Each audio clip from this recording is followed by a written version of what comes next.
Hello, my Calvary friends. I've got a book that I wanted to read to you. This is for probably grades 3 through 5. It's about the boy who invented the popsicle. I hope you're reading while you're at home this week. I thought this might inspire you to try to invent something new.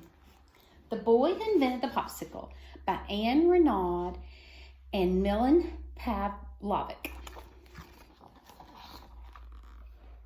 Frank William Epperton knew what he wanted to be when he grew up, and everyone in Frank's family knew too, because in case they forgot, he reminded them often, "I want to be a great inventor." When not busy with his schoolwork or chores, Frank could be found adventuring with his brother Cray, practicing his cornet, or learning magic tricks. He also pondered important questions. Do goldfish sleep? Do ants have ears? Do woodpeckers get headaches from pecking all day? But Frank's favorite pastime was inventing. And to invent, Frank knew he had to experiment. So off he would go to his laboratory on his back porch, and there he doodled and designed, tinkered and tested, analyzed and scrutinized. By the time that Frank was 10 years old, he had already masterminded his first invention, a hand car with 2 handles at twice the speed of a regular one-handled hand car. Frank whizzed down the streets of his neighborhood. Hot dog! Frank also experimented with liquids. But what Frank loved most was experimenting with soda waters, the kind that hissed and whizzed when he held a glass to his ear, and sent tangy bubbles galloping across his tongue with every gulp. Frank had his heart set on inventing the yummiest, most thirst-quenching, lip-smacking soda water drink ever. So off Frank would go to the corner store to buy the flavored soda water powders that he needed for his experiments, often with his little brother Cray tagging along. Hi, Big Ep. Hey, Little Ep. Cray was a handy taster for Frank's concoctions. Some of his attempts were unsuccessful. You could even say they were disastrous, but Frank just kept on trying. One day, Frank and the other children in his neighborhood decided to build a miniature amusement park. There was a theater, a merry-go-round, and a scenic railway. Frank was assigned to the soda water stand, which suited him just fine. He could share his soda water creations with all his friends. It was also around this time that something peculiar happened. The temperature dipped, then plunged. This would not have been unusual had Frank lived in Idaho, where it could be bitterly cold in the winter. But he lived in California, where only rarely did the temperature drop below freezing. So Frank tried another experiment. He left a glass of flavored soda water outside overnight. I wonder what this drink will taste like frozen. When he woke the next morning, Frank ran to his back porch to discover his soda water had frozen solid. He could no longer sip it. He had to lick it like a lollipop. Frank had invented a frozen drink on a stick. Hot dog!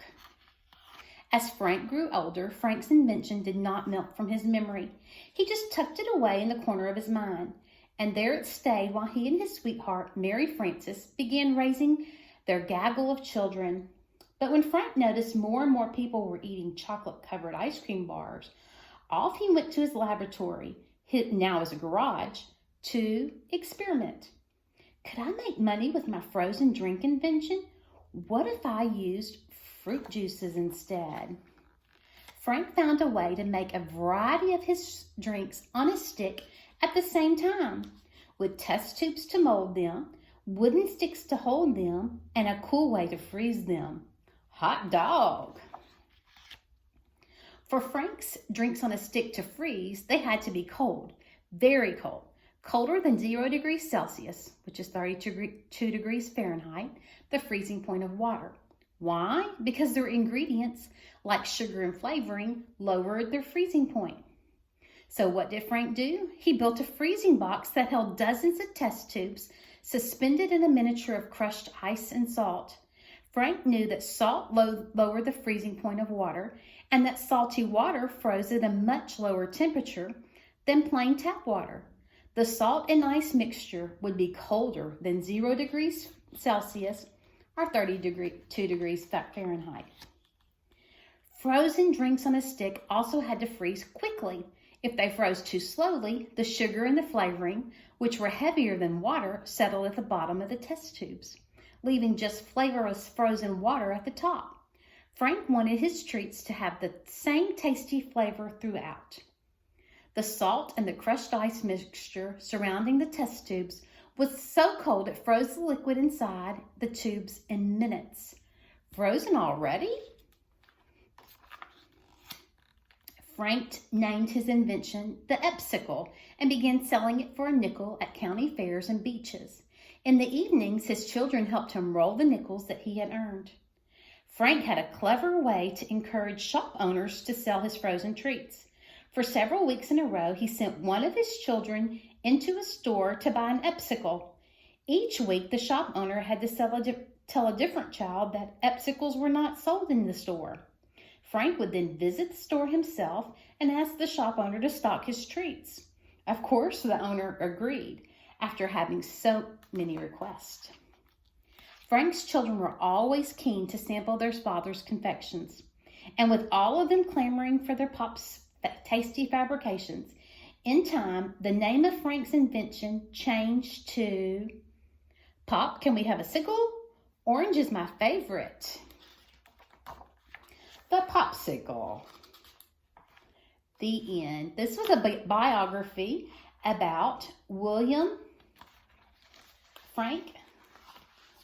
Epperson, true story biography about how he came up with the Popsicle.